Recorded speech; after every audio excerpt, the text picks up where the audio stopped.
आज अधिवेशनाच्या विधिमंडळाच्या अर्थसंकल्पीय अधिवेशनाचा पहिला दिवस आहे।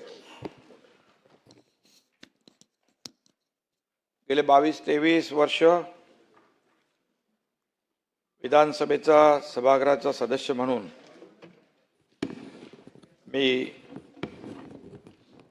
काम करत असताना आजचा दिवस माझ्यासाठीच नाही तर सर्वांसाठीच प्रचंड दुःखाचा दिवस आहे। आपल्याच एका सहकार्याच्या श्रद्धांजली सभेत बोलण्याची वेळ येणं यासारखं दुसरं दुर्दैवी काहीच असू शकत नाही। आणि त्यातही तो सहकारी अजितदादांसारखा उमदा स्पष्टवक्ता राजकारणी असेल तर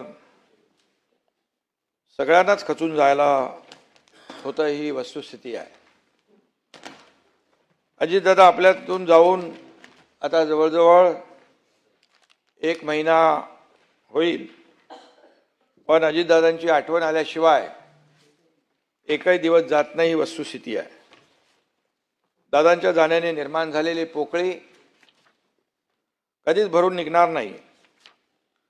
मी सर्वप्रथम अजितदादा पवार यांना भावपूर्ण श्रद्धांजली अर्पण करतो।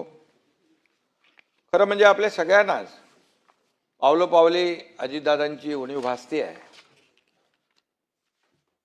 कालच्या पत्रकार परिषदेत अजितदादा नव्हते। आज छत्रपती शिवाजी महाराजांच्या पुतळ्यास आम्ही अभिवादन केलं, पुष्पहार घालून नतमस्तक झालो, तिथेही दादा नव्हते। शिवनेरीवर शिवजयंती साजरी करायला गेलो, तिथेही दादा नव्हते। आताही बाजूला बसलेले दादा नाहीत।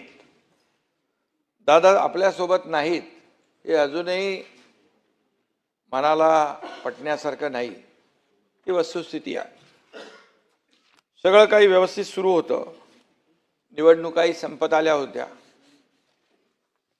नव्या वर्षात राज्याच्या विकासाला, लोकांच्या कल्याणाला नवा वेग द्यायचा निर्धार आम्ही तिघांनी केला होता। पण 28 जानेवारीचा तो काळा दिवस उजाडला आणि सकाळी अपघाताची बातमी धडकली। टीव्हीवर ती दृश्य बघितली आणि सगळ्यांचाच मनाचा थरकाप उडाला।